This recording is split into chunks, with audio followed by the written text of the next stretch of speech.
Hi friends, welcome to Badriwal. నేను ఇప్పుడు word pad చెప్పబోతున్నాను.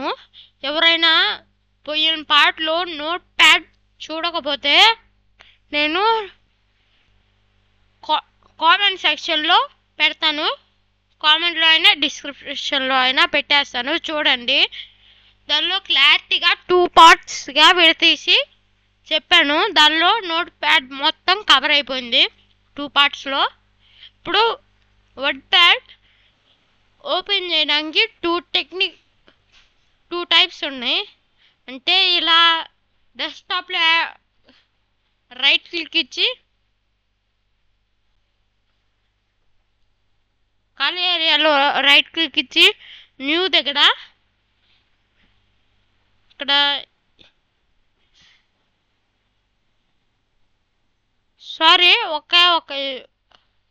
ఒకే ఒకడు ఉంది. సెర్చ్లో వర్డ్ ప్యాడ్ ఇదిగోండి. ఇది మామూలుగా అయితే ప్రతి కంప్యూటర్కి రైట్ క్లిక్ ఇస్తే న్యూలో వర్డ్ ప్యాడ్ కూడా ఉండిద్ది. నా ల్యాప్టాప్కి అది లేదు, అందుకని అది రాలేదు. ఇప్పుడు వర్డ్ ప్యాడ్ ఓపెన్ చేశాను. అదిగోండి, ఇంటర్ఫేస్ ఇలా ఉంటుంది. ఇది టైటిల్ బార్. ఇక్కడ 3 బటన్స్ కూడా ఉన్నాయి. Close, minimise, maximise, minimise. ఇదేమో మెనూ బార్. ఇది మెనూ బార్. ఇంకా నెక్స్ట్ ఇదంతా రిబ్బన్ ఏరియా. ఇప్పుడు ఇది మళ్ళీ స్టేటస్ బార్. కింద ఉంది కదా, అది status bar.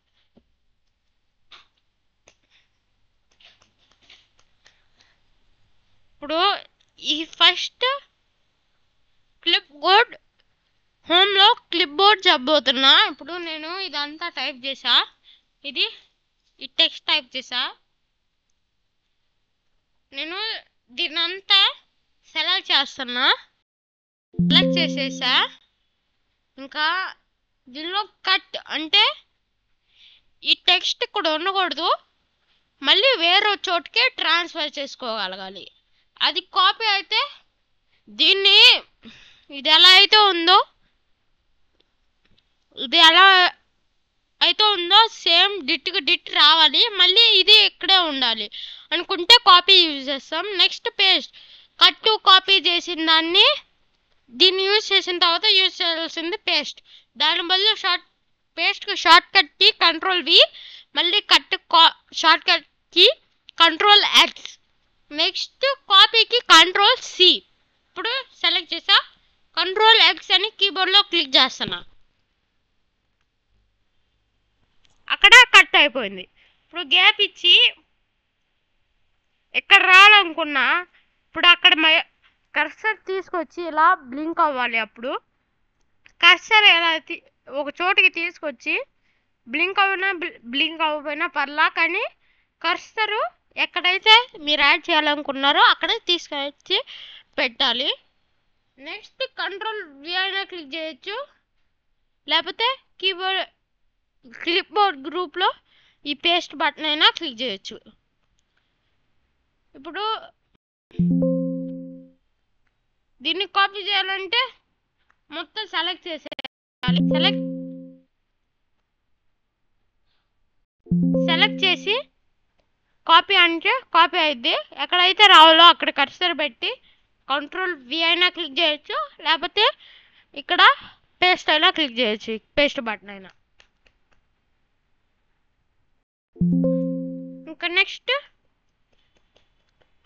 Clip board group అయిపోయింది. Next font group. ఈ ఫాంట్ గ్రూప్ ఏంటంటే వీటి యొక్క డిజైన్, సైజు, షేప్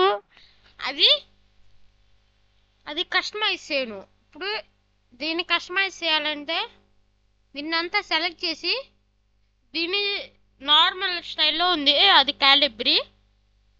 నేను ఇప్పుడు ఏదో ఒక మీకు నచ్చిన డిజైన్ రైటింగ్ సెలెక్ట్ చేసుకొని దాని మీద లెఫ్ట్ క్లిక్ ఇస్తే ఇక్కడ వచ్చేస్తుంది. ఆ స్టైల్లోకి మారిపోద్ది. ఇది స్టైల్ చేంజ్ చేసిద్ది. నెక్స్ట్ ఇది సైజ్ ఎంతలో ఉండాలి, 20 అంటే ఇదిగోండి పెరుగుతూ ఉండిద్ది. కావాలంటే దీనికి ఇది షార్ట్ కట్ ఇలా, మళ్ళీ దీనికి డౌన్, ఇది పెంచను ఇది తగ్గిను. ఇదేమో బోల్డ్ అంటే మనం రాసిన దాన్ని చాలా థిక్గా చేసిద్ది. ఇదిగోండి చాలా థిక్గా అయింది. దానికి షార్ట్ కట్కి Ctrl+B.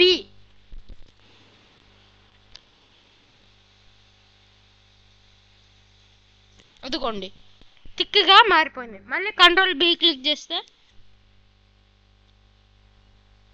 మారిపోయింది. నెక్స్ట్ ఇటాలిక్ అంటే కొంచెం కరువుగా చేసిద్ది, అంటే కొంచెం వంకర పోయినట్లు, ఇదిగోండి ఇలా బెండ్ అయినట్లు. దానికి షార్ట్ కట్కి Ctrl+I. అదిగోండి ఇలా మీరు మార్చుకోవచ్చు. ఇది నెక్స్ట్ అండర్లైన్, దానికి షార్ట్ కట్కి Ctrl+U. అదిగోండి మళ్ళీ Ctrl+U క్లిక్ చేస్తే పోద్ది. ఇది సబ్స్క్రిప్ట్. ఇది అంటే ఇది వాటిని చిన్నగా మార్చేసిద్ది.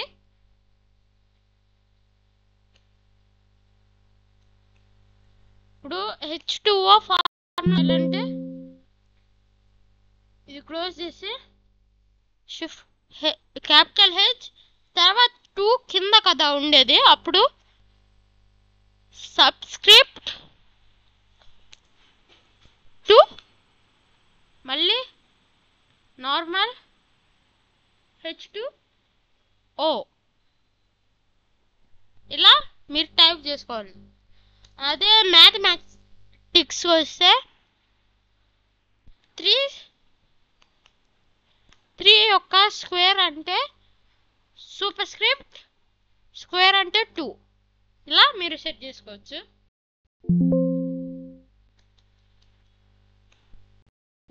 నెక్స్ట్ ఇది కలర్ అంటే టెక్స్ట్ కలర్. ఈ కలర్ సెలెక్ట్ ఫస్ట్ దాన్నంతా సెలెక్ట్ చేయాలి. సెలెక్ట్ చేసిన తర్వాత కలర్ మార్చాలంటే మార్చుకోవచ్చు. ఇక్కడ యారో ఉంది కదా, దాని మీద క్లిక్ చేస్తే ఏ కలర్ కావాలంటే ఆ కలర్ సెలెక్ట్ చేసుకోవచ్చు. ఇక్కడ ఉన్న సరిపోకపోతే దాని కింద మోర్ కలర్స్ అని ఇక్కడ ఉండిద్ది, దాని మీద క్లిక్ చేస్తే ఇలా ర్యాండమ్ కలర్స్ యాడ్ చేసుకోవచ్చు. డిఫైన్ కస్టమ్ కలర్స్ అంటే ఇలా పెట్టుకోవచ్చు. మౌస్ పాయింటర్ని డ్రాగ్ చేసే కొద్దీ మారుతూ ఉండిద్ది. ఇదిగోండి ఇలా దీన్ని మారిస్తే మారుతుంది. గుర్తుపెట్టుకోండి, డిఫైన్ కస్టమ్ కలర్స్ని క్లిక్ చేస్తే డిసైడ్ వచ్చింది.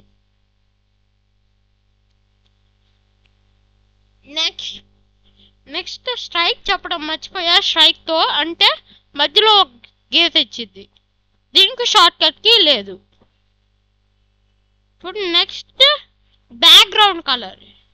నేను ఇప్పుడు దీనికి కలర్ యాడ్ చేసా, ఇది గ్రీన్లో ఉంది.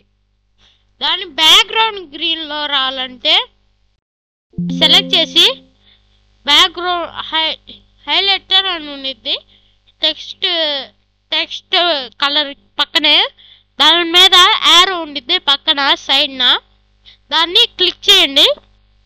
ఇక్కడ కలర్స్ వస్తాయి, ఈ కలర్స్ కానీ దీనిలో అయితే ఈ కలర్స్ మాత్రమే యూజ్ చేస్తాం, ఎక్కువ యూజ్ చేయడానికి ఉండదు. ఇదిగోండి హైలైట్ మారిపోయింది. ఇలా మీరు పెట్టుకోవచ్చు.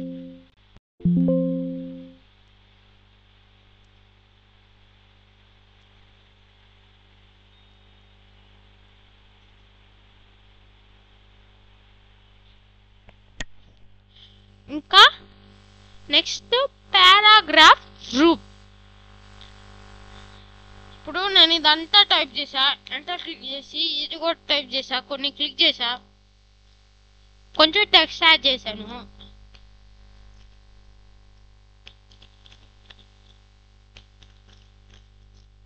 ఇది కొంచెం ఒకటేమో ఇక్కడ దాకా వచ్చింది, ఇంకోటేమో దూరంకి వెళ్ళింది, ఇంకోటి తగ్గుతుంది, ఇంకోటి పెరుగుతూ ఉంది. వీటన్నిటిలో ఇప్పుడు దీన్ని అంతా సెలెక్ట్ చేసాం అనుకోండి, సెలెక్ట్ చేసి ఇలా క్లిక్ చేస్తే కరెక్ట్గా మధ్యలోకి వచ్చింది.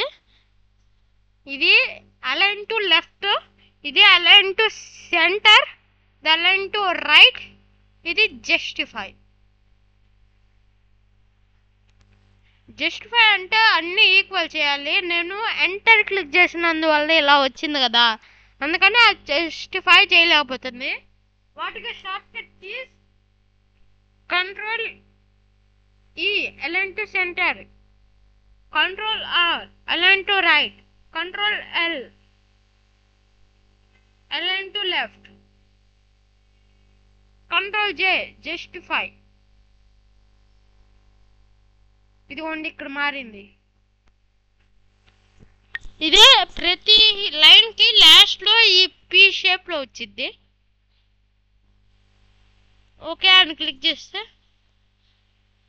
అంటే పారాగ్రాఫ్ లో ఎలా ఉండాలి అని నెంబర్స్ టైప్ చేసుకోవాలి.